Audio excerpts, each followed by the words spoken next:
and welcome to Accelerating Your AI Journey. I'm your host, Alexa Carlin. Today, we're talking about the power of AI to provide businesses with predictive insights and real-time monitoring that help identify and address risks before they escalate. With me is Nima Baiati, Executive Director and GM Commercial Cybersecurity Solutions at Lenovo. He'll help us understand how you can strengthen your risk management strategies with AI, improving resilience and reducing your exposure to vulnerabilities you may not be aware of. Welcome, Nima. Thank you, Alexa. It's a pleasure to be with you. Thanks so much for being here. So tell us a little bit about yourself and what inspires you to work with technologically driven companies. Yeah, absolutely. So I run Lenovo's Cybersecurity Solutions business. And our mission every day that we get up is to find solutions to help our customers address their cybersecurity challenges, whether that's around privacy, whether it's around securing their data, how to operate in this new world of AI in organizations. And that in and of itself is inspiring, right? We get to work with really cutting edge technology, working on real world problems to help secure organizations and helping them achieve their objectives. Definitely. So let's jump in and talk about how AI is completely changing the landscape. So we're seeing massive acceleration and democratization of the use of AI. What are some of the ramifications of the way businesses approach risks and security and privacy? Yeah, so I think it's, you talked about democratization, and I think that that's a huge thing that's happened over the last really 18 months. I think it's important, though, for a moment to step back and recognize that AI is not something that was introduced to the world with ChatGPT. It's something that's been around for 60 years. In fact, if you go back and you look at some of the first research papers on the topic of machine learning and artificial intelligence, you can go back to the 40s. The 40s? To the 40s, wow. Yeah. So it's something that computer scientists and technologists have kind of always been in the pursuit of. What happened, though, is directly on the point of the democratization of it.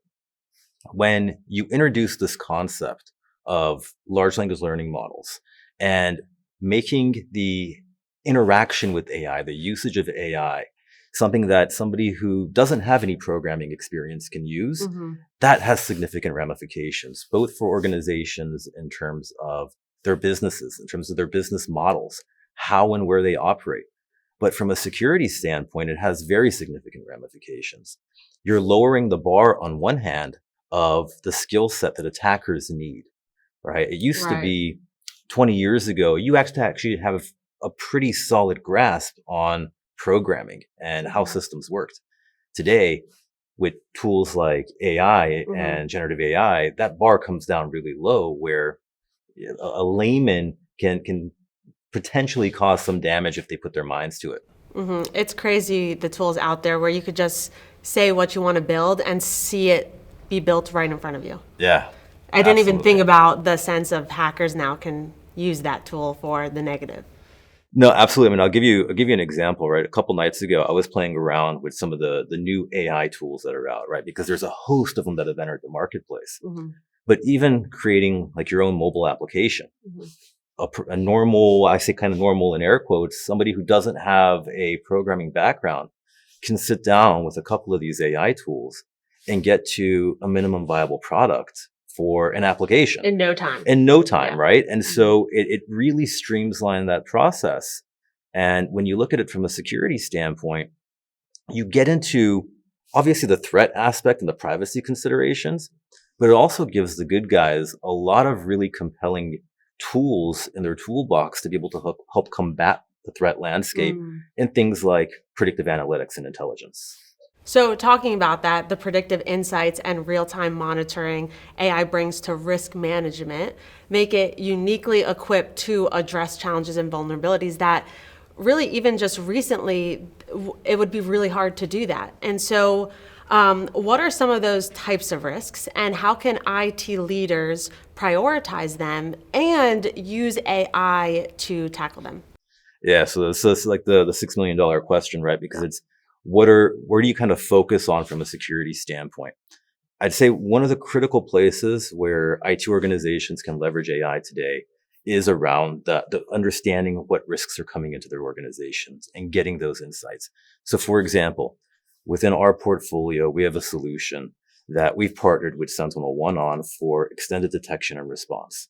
Now, when you take this solution and you layer it on top of something like an AMD Ryzen chip, you get a tremendous amount of insight into what's going on across your organization that couldn't be picked up by the normal human eye, right? Because you're having that machine learning engine, that those AI engines in the background, picking up disparate data points and stringing together a contextual story for then the human being to say, is this something that I want to go investigate? Is it worth investigating? Is this a threat?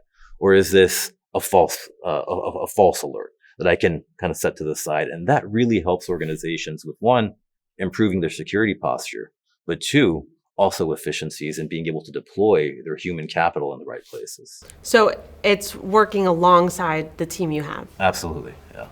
To detect it quicker, faster. Augmenting the team that you have. And then for those organizations who, may not have the numbers of people and the skill set in their organization, being able to fill some of those gaps.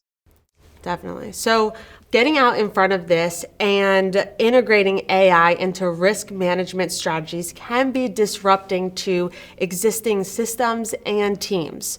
What advice do you have for our viewers on change management strategies? Yeah, so change management is a big one when you're talking about anything IT related, and especially more so when you're talking about introducing new systems that the organization may not have used in the past or have necessarily the subject matter expertise. So the first is working with trusted partners, but also, and I think even more importantly than that, is what I always like to say is you need to start with the problem statement. What are you trying to solve for, right? What is either the business objective that you're trying to achieve, or what challenges organizationally are you trying to solve? And then that helps you frame where you're going. And then once you have those strung together, then you can build a change management program around that, making sure that you're also getting in the necessary buy-in of all the key stakeholders.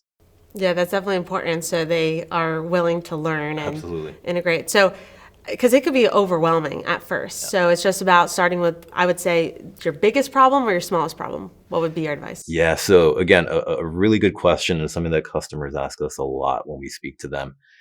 It depends. And it depends on what you're trying to address. So for example, I worked with a customer that is in a very, very competitive space, right? There's a lot of business model pressure. So for them, they need to look at some of those bigger questions. How do they evolve their business model by introducing and leveraging capabilities like AI in their product innovation, in their product development? Much bigger question, right? You're talking about working across the myriad of different organizations. For that organization, that was key. It's key for them because it could potentially impact their survival in the years to come.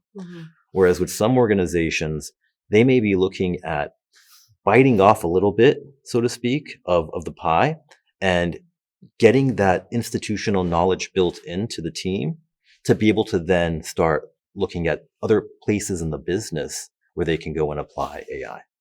Interesting. That's very insightful. Thank you so much. So Absolutely. We have one final question for you. What does smarter AI for all mean to you? So smarter AI for all means that we're providing customers, regardless of their size, the right capabilities, the right devices, the right tools to be able to leverage artificial intelligence to achieve their objectives. Straight to the point. I love it. Thank you so much. So again, I'd like to thank my guest, Nima Baiati, Executive Director and GM Commercial Cybersecurity Solutions at Lenovo, for stopping by and talking with us today. And thank you for watching. Visit us online to learn more about how Lenovo can help you accelerate your AI journey on the road to smarter AI for all.